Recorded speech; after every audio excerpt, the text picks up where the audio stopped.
Acho e que sempre cobrindo sempre cobrindo essa... as páginas policiais. É assim, polícia, justiça. Teve uma época que eu fiz mais perfumaria, né? Mais assim, Clínica geral. cotidiano. Clínica geral, né?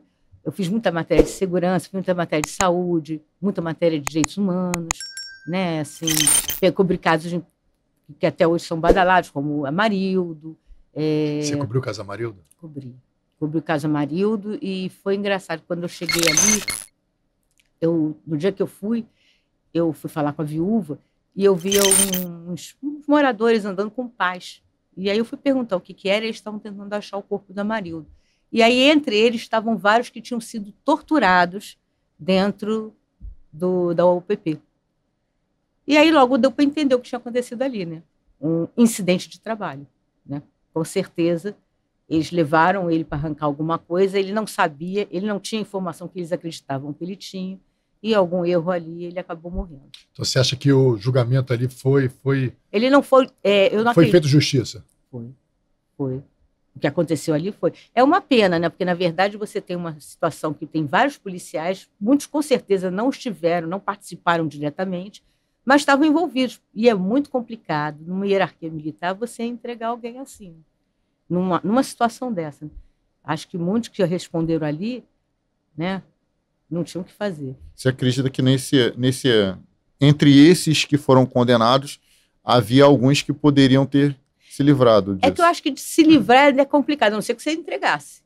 Né? Tanto é que tem um que vai entregar, né? Tem um que no final das contas ele vai entregar e vai ser protegido, né? Ele fala, né? Ele entrega os outros. Mas a questão é que você tem primeiro uma prática que era comum. E, na verdade, havia para mim ali um erro grave, né?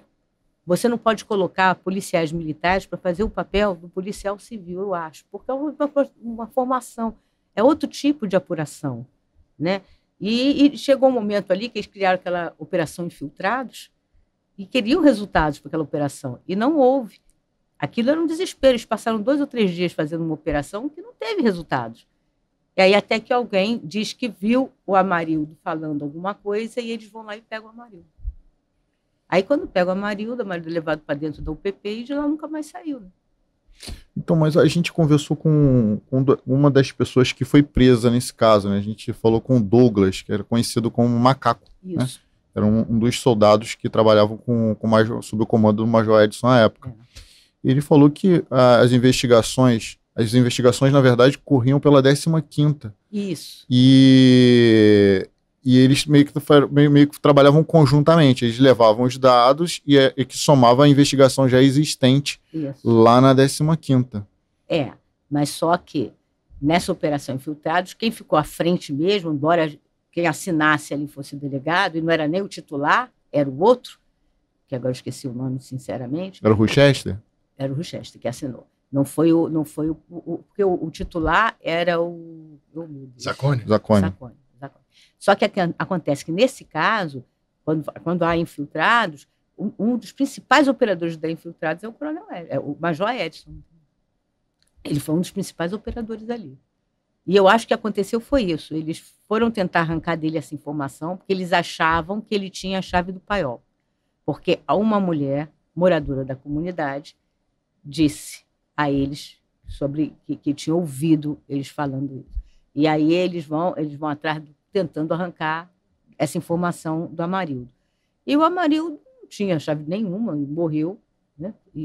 Só que isso, ele não foi a primeira pessoa a passar por ali e ser torturada.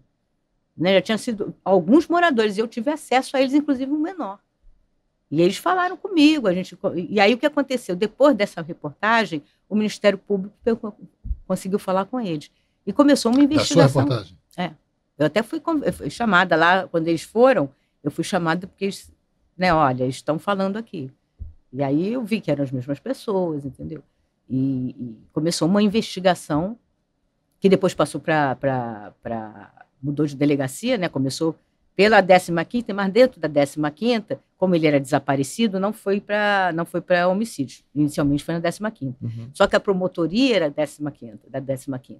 E ela, junto com a Procuradoria, né, a parte de Direitos Humanos da Procuradoria, começaram a fazer uma investigação paralela. essa investigação começou a fazer efeito. Depois, aí nisso houve uma entrevista coletiva, tal, passaram o caso para a divisão de homicídios. Começou inicialmente, inclusive, com a Ellen solto, como se fosse desaparecido, mas imediatamente depois mudaram para homicídios mesmo, né? Registraram como homicídio, passou para GAECO e teve muita ajuda da delegacia, como é que é o nome que a gente dá? Delegacia Militar, Delegacia Judiciária. DPJM. Que, aliás, o rapaz de lá fez um trabalho fantástico. Foi ele que localizou, inclusive, essa testemunha, que era um dos policiais da UPP. Da DPJM, pessoal, a Delegacia de Polícia Judiciária Militar, que é da Polícia Militar. Que investigam crimes militares. Né? Que investiga crimes militares. É super interessante você estar falando isso com a gente, porque nós trouxemos muitos policiais militares até que participaram, e todos eles eram unânimes de falar contar a versão deles, inclusive defendendo sempre o Major Edson. E para nós policiais, é sempre tendencioso a gente não querer acreditar que os policiais estão envolvidos. A gente sempre...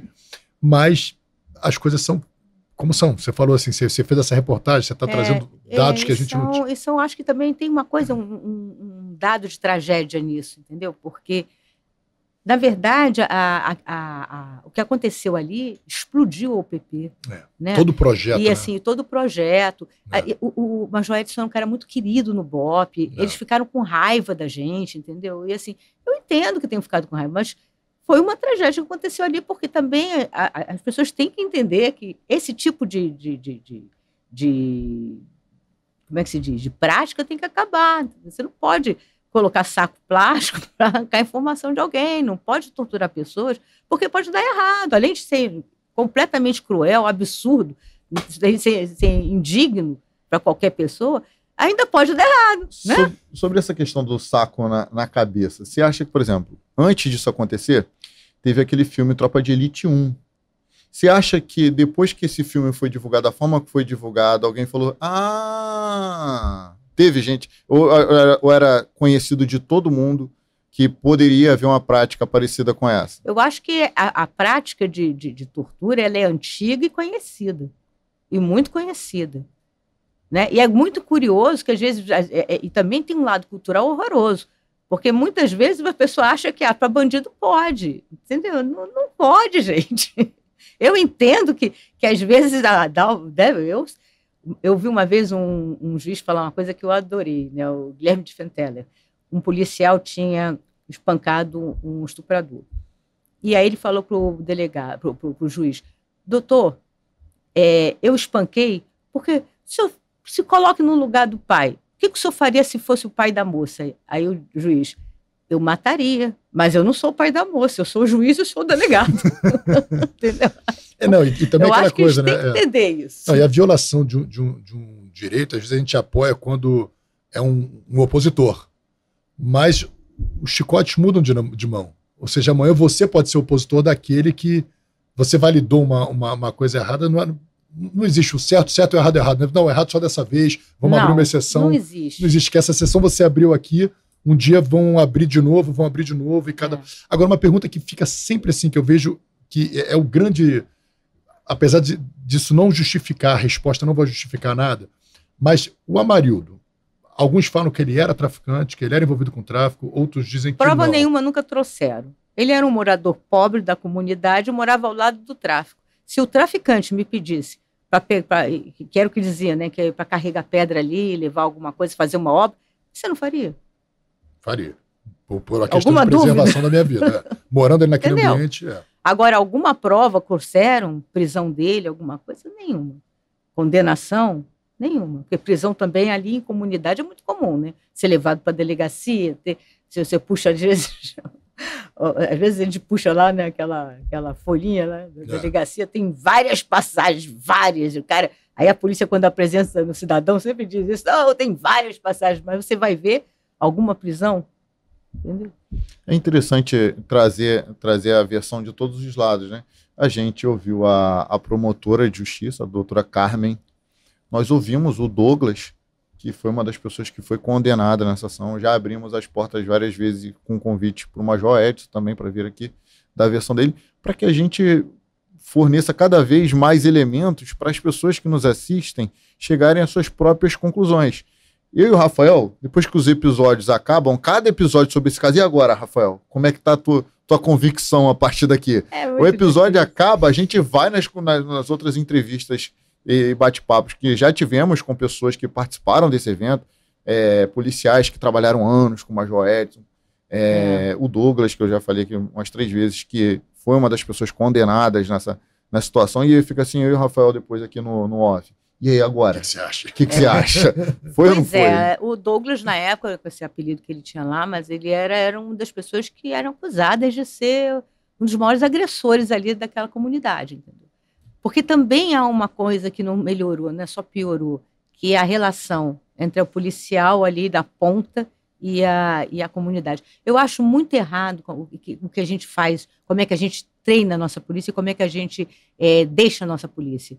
Né? Quando eu digo que eu sou defensora do controle externo da atividade policial, eu não estou falando porque eu acho que o policial é um bandido, porque eu acho que ele não tem apoio do Estado. Ele fica ali na ponta, se a operação der certo, foi o governador que vai dar a entrevista. Se der errado, ele está preso. Entendeu? Não. Isso não pode ser, gente. Não pode ser. O policial entra na comunidade, um tiro de cima, sim. E por que então deixa ele entrar assim? Ah, você vai dar tiro também e os outros? Não tem gente ali, não? Pelo que eu sei, tem 40, 50 mil, 60 mil. Não é assim. Não. Agora, se morrer uma criança, quem vai pagar essa conta? Vai ser o governador? Eu acho que está tudo muito errado. Acho que o controle tem que haver sim e mais. Você tem, quando analisa uma operação, você tem que analisar, inclusive, toda ela.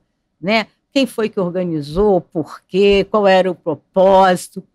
Não pode ser assim. Ah, eu recebi uma ligação, ou fui cumprir um mandato. Aí ganhei um mandato. Mostra aqui o seu mandato.